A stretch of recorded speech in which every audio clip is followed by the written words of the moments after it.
Assalamualaikum warahmatullahi wabarakatuh. Saya atas nama Nur Indah dari kelas PBSD 1B akan memaparkan materi yaitu tentang sintaksis. Berikut pemaparan materinya. Yaitu sintaksis. Pengertian sintaksis. Kata sintaksis berasal dari bahasa Yunani yaitu sun yang berarti dengan dan kata tetein yang berarti menempatkan.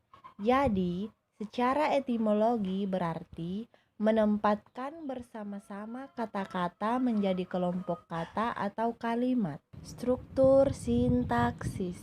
Secara umum, struktur sintaksis terdiri dari susunan subjek, predikat, objek, dan keterangan yang berkenaan dengan fungsi sintaksis. Nomina, verba, adjektiva, dan numeralia berkenaan dengan kategori sintaksis. Sedangkan pelaku, penderita, dan penerima berkenaan dengan peran sintaksis. Eksistensi struktur sintaksis terkecil ditopang oleh urutan kata, bentuk kata, dan intonasi. Bisa juga ditambah dengan konektor yang biasanya disebut konjungsi. Peran ketiga alat sintaksis itu tidak sama antara bahasa yang satu dengan bahasa yang lain.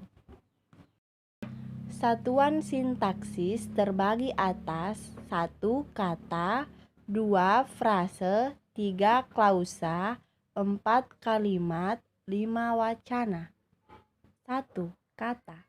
Sebagai satuan terkecil dalam sintaksis, kata berperan sebagai pengisi fungsi sintaksis, penanda kategori sintaksis, dan perangkaian dalam penyatuan satuan-satuan atau bagian-bagian dari satuan sintaksis. Kata sebagai pengisi satuan sintaksis harus dibedakan ada dua macam, yaitu kata penuh dan kata tugas. Kata penuh adalah kata yang secara leksikal mempunyai makna, mempunyai kemungkinan untuk mengalami proses morfologi, merupakan kelas terbuka dan dapat berdiri sendiri sebagai sebuah satuan. Yang termasuk kata penuh adalah kata-kata kategori nomina, verba, adjektiva, adverbia, dan numeralia. Misalnya, masjid memiliki makna tempat ibadah orang Islam, sedangkan kata tugas adalah kata yang secara leksikal tidak mempunyai makna, tidak mengalami proses morfologi, merupakan kelas tertutup, dan di dalam peraturan dia tidak dapat berdiri sendiri. Yang termasuk kata tugas adalah kata-kata kategori proposisi dan konjungsi, misalnya, dan tidak mempunyai makna leksikal tetapi mempunyai tugas sintaksis untuk menggabungkan menambah dua buah konstituen. Kata-kata yang termasuk kata penuh mempunyai kebebasan yang mutlak atau hampir mutlak sehingga dapat menjadi pengisi fungsi-fungsi sintaksis. Sedangkan kata tugas mempunyai kebebasan yang terbatas, selalu terikat dengan kata yang ada di belakangnya untuk preposisi atau yang berada di depannya untuk posposisi, dan dengan kata-kata yang dirangkainya untuk konjungsi. 2. Frase. Frase lazim didefinisikan sebagai satuan gramatikal yang berupa gabungan kata yang bersifat non-predikatif atau hubungan antara kedua unsur yang membentuk frase, tidak berstruktur subjek dan predikat atau predikat dan subjek. Atau lazim juga disebut gabungan kata yang mengisi salah satu fungsi sintaksis di dalam kalimat. Adapun jenis-jenis frase adalah 1. Frase eksosentrik, 2. Frase endosentrik, 3. Frase koordinatif, 4. Frase apositif. 3. Klausa. Klausa adalah satuan sintaksis berupa runtunan kata-kata berkonstruksi predikatif. Artinya, di dalam konstruksi itu ada komponen berupa kata atau frase yang berfungsi sebagai predikat dan yang lain berfungsi sebagai subjek, objek, dan keterangan. 2. Jenis klausa. Berdasarkan strukturnya, klausa dibedakan klausa bebas atau klausa yang mempunyai unsur-unsur lengkap, sekurang-kurangnya mempunyai subjek dan predikat, dan mempunyai potensi menjadi kalimat mayor. Dan klausa terikat atau klausa yang unsurnya tidak lengkap, mungkin hanya subjek saja, objek saja, atau keterangan saja.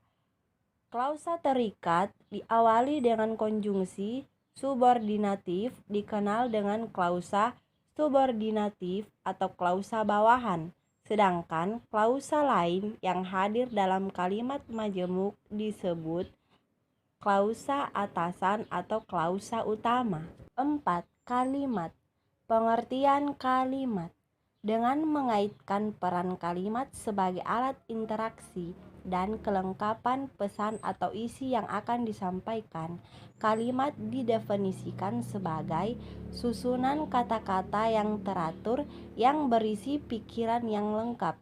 Sedangkan dalam kaitannya dengan satuan-satuan sintaksis yang lebih kecil atau kata, frase, dan klausa, bahwa kalimat adalah satuan sintaksis yang disusun dari konstituen dasar yang biasanya berupa klausa, dilengkapi dengan konjungsi bila diperlukan, serta disertai dengan intonasi final, sehingga disimpulkan bahwa yang penting atau yang menjadi dasar kalimat adalah konstituen dasar dan intonasi final, sedangkan konjungsi hanya ada kalau diperlukan.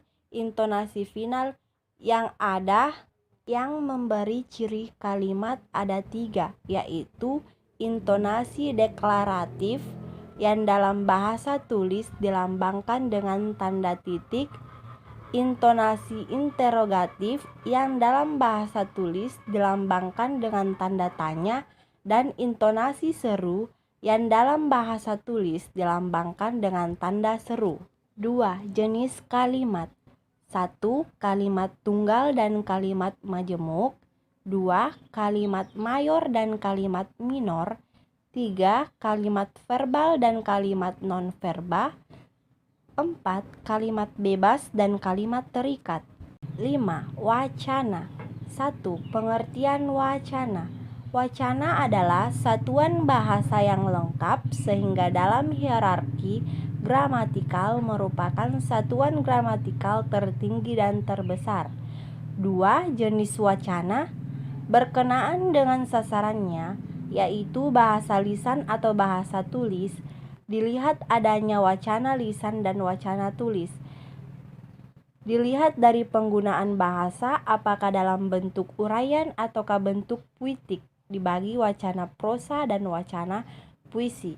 Selanjutnya, wacana prosa dilihat dari penyampaian isinya, dibedakan menjadi wacana narasi, wacana eksposisi, wacana persuasi, dan wacana argumentasi. Itulah tadi pemaparan materi yang sempat saya paparkan. Kurang dan lebihnya mohon dimaafkan. Wabillahi taufiq wal hidayah. Wassalamualaikum warahmatullahi wabarakatuh.